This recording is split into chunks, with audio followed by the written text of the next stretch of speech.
Oke, selanjutnya menggambar elips ya, di sebuah elips. Tapi tentu ini tidak akan membentuk elips yang sesungguhnya, hanya pendekatan.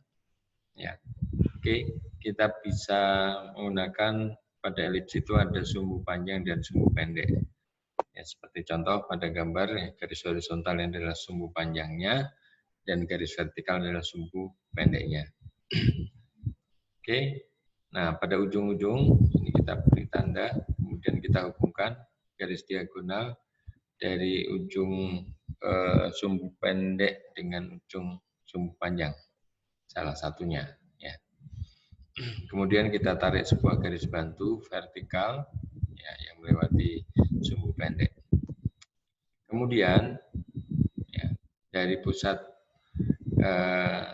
sumbu ya, kita buat sebuah busur ya, dengan jari-jari setengah sumbu panjang seperti ini ya, dari ujung sumbu panjang melewati garis bantu yang berimpit dengan sumbu pendek atau garis vertikal.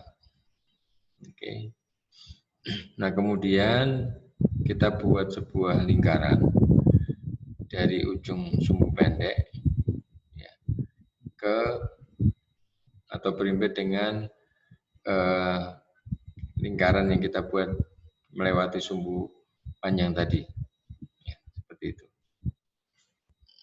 Kemudian, nah, titik pertemuan antara garis diagonal dari ujung sumbu panjang ke ujung sumbu pendek dengan kedua busur lingkaran yang tadi kita buat, ini kita jadikan dua buah titik pusat dari sumbu sembarang, busur lingkaran sembarang yang akan kita buat.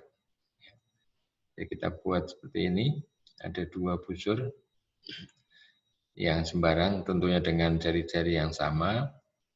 Ya, kita dapatkan dua busur yang saling bertemu di atas dan di bawah ini. Nah, kemudian kita tarik garis dari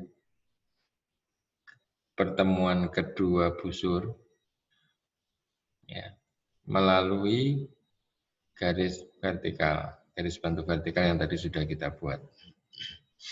Nah, kemudian pada titik perpotongan antara sumbu panjang atau sumbu horizontal dengan garis virtual yang kita buat terakhir, ya, ini kita jadikan titik pusat lingkaran ya, dengan jari-jari sampai ke titik pertemuan garis virtual ini dengan garis bantu sumbu vertikal.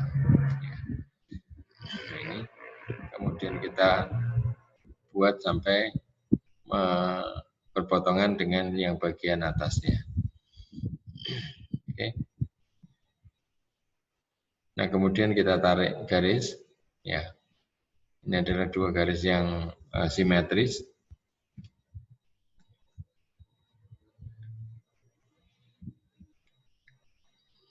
Kemudian,